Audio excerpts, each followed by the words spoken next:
Murder section 101 of BNS 4 situation के बारे में बात करता है कि कब कल्पेबल होमिसाइड मर्डर कहलाएगा। नंबर 1, अगर कोई ऐसा एक्ट हुआ है जिसकी वजह से डेथ हो गई है और वह एक्ट डेथ करने के इंटेंशन से ही किया गया था।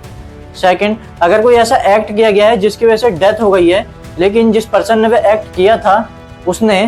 बॉडी इंजरी पहुंचाने के इंटेंशन से किया था लेकिन उसे पता था कि उस एक्ट की वजह से डेथ भी हो सकती है। थर्ड, अगर किसी एक्ट की वजह से डेथ हो गई है लेकिन जिस पर्सन ने वह एक्ट किया था उसने वह बॉडी इंजरी पहुंचाने के इंटेंशन से किया था लेकिन अगर आम तौर पे उस बॉडी इंजरी की वजह से डेथ हो जाती है। फोर्थ, अगर कोई ऐसा एक्ट हुआ है जिसकी वजह से डेथ हो गई है और जिस पर्सन ने वह एक्ट किया है उसको यह पता था कि एक्ट बहुत ही डेंजरस है और इसकी वजह से किसी की डेथ हो सकती है या फिर किसी को बॉडी इंजरी हो सकती है जिसकी वजह से डेथ हो सकती है, फिर भी उसने ऐसा किया बिना किसी एक्सक्यूज के।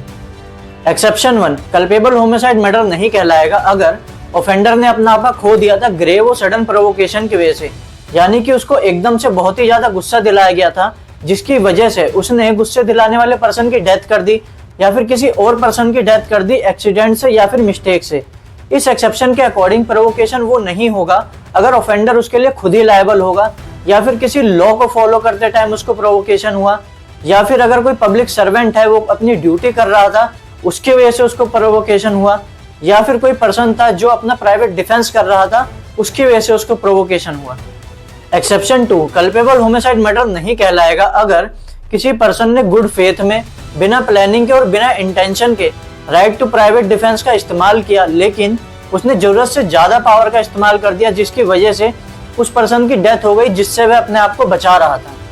एक्सेप्शन 3, कल्पेबल होमिसाइड मर्डर नहीं कहलाएगा अगर कोई पर्सन जो कि पब्लिक सर्वेंट है या फिर पब्लिक सर्वेंट की मदद कर रहा था पब्लिक ड्यूटी करने के लिए और ड्यूटी करते टाइम उसने अपनी पावर का ज्यादा इस्तेमाल कर दिया जिसकी वजह से किसी पर्सन की डेथ हो गई लेकिन उसने ऐसा गुड फेथ में किया और उसे ऐसा लगा कि जो भी वह कर रहा है वह जरूरी है और लॉफुल भी है और जिस पर्सन की डेथ हुई है उससे उसकी कोई पर्सनल दुश्मनी भी नहीं थी। एक्सेप्शन 4, कल्पेबल होमिसाइड मर्डर नहीं कहलाएगा अगर वह मर्डर